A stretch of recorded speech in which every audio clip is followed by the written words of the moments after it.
This is the Subaru Levorg, and it's the WRX STI's little brother, and it's also the most recent in quite a long line of Subaru estate cars. Now Levorg is quite a funny name really. I think it's quite odd, but it does have meaning. It's 3 words squished together basically. So Levorg means legacy, so it's looking back at the estate cars that Subaru's made in the past. Revolution, because it's supposed to be one of the most technical cars Subaru has made. And touring, which stands for the body type. So although Levorg is quite a strange name and one that is, I don't know, it just doesn't, it's just an odd name for a car, but it does make sense, it does have some meaning. Now let's deal with the looks first of all, and to be honest, when I saw pictures before I got this car, I kind of thought, well, it's a vehicle. That's really it, that's all I thought. But then when I've got it, for some reason, and I really honestly don't know why, I just quite like it. Is that air scoop, you know, from the WRX, is that kind of over-promising and the car under-delivering? Perhaps. Yes, it certainly isn't a WRX, but for some reason I just quite like it. I think one of the reasons I quite like it is because it reminds me of the Mitsubishi Galant VR4 Estate. Now, if you haven't seen it, look it up or look at a picture. And I know me, someone, you know, driving a Subaru and saying I like the look of a Subaru and comparing it to a Mitsubishi and saying that's the reason I like it is like a vegetarian saying, oh, I really like tofu because it reminds me of pork chops, but for some reason I just think it looks in the same way that Mitsubishi looked really quite cool. I think this has that same kind of appeal. I don't know what it is about it, and you can tell because I'm kind of lost for words because there's no real logical explanation. I just quite like it.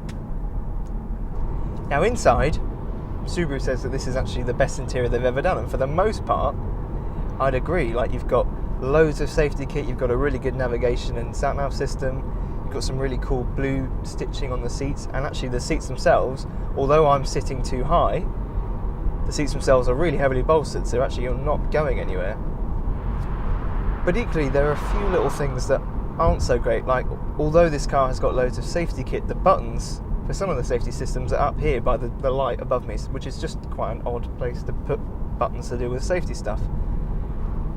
And also, across the centre of the dashboard, there's this silver, like, contrasting bit of plastic, which is different from the rest of the cabin, and it kind of brightens it up, but it's different but not good quality. It just looks a bit strange. And actually, one more thing, the heated seat buttons just not a very nice quality. And I don't know whether that's just me being picky. I mean, it does sound quite first world problem, me saying, oh, the quality of my heated seat buttons isn't good enough, but they just look a little bit out of place and a bit old-fashioned. Kind of look like something you'd get on a Vauxhall in the 90s. Engines, we can actually only get one engine on the Levorg, and it's a 1.6 litre turbocharged boxer engine, so a 4-cylinder boxer, but with a turbocharger. It's got 170 brake horsepower, 184 foot-pounds of torque. 0 to 60 takes 8.9 seconds, and the top speed is 130 miles an hour. Now, what's interesting about that performance? Well, 8.9 seconds for me sounds quite respectable because this car has a permanent all-wheel drive system. It's a 60-40 front-rear split, although it can move it around a little bit. But 8.9 seconds then for a car that has a permanent all-wheel drive system seems pretty respectable to me. Now, in the same way that you've got one engine to choose from, you've got one gearbox in this car, and it's a CVT gearbox. And actually, for the first time when I've driven a CVT gearbox, I've actually quite liked it. And I think a lot of that is down to the fact that this engine is very, very quiet. So when in CVT gearboxes, they kind of hold the revs at awkward times, and they're just not that engaging or interesting.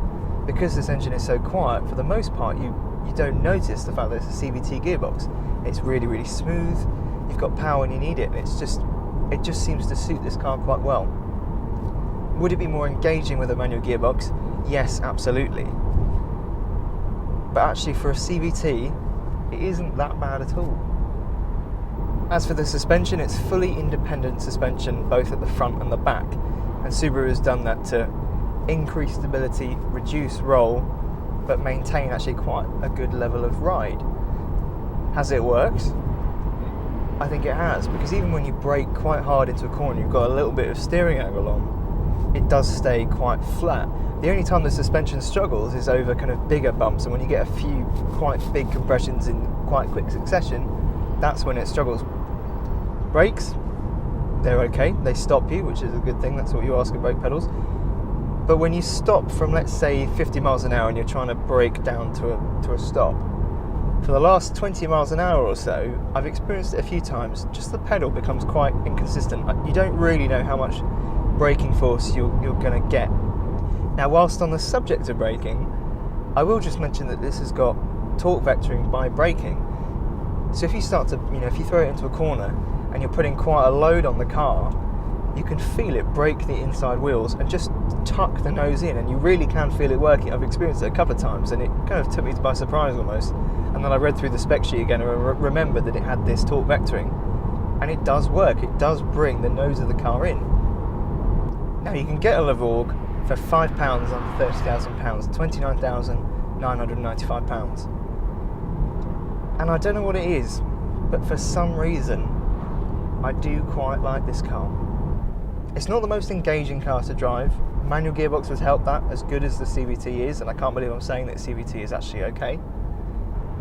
And I feel like, in some ways, Subaru could make a bit more of this engine. I feel like a bit more of a sporty side to this car, if they could make a sports version of it, would be really quite cool. But for some reason, I'm just quite fond of it.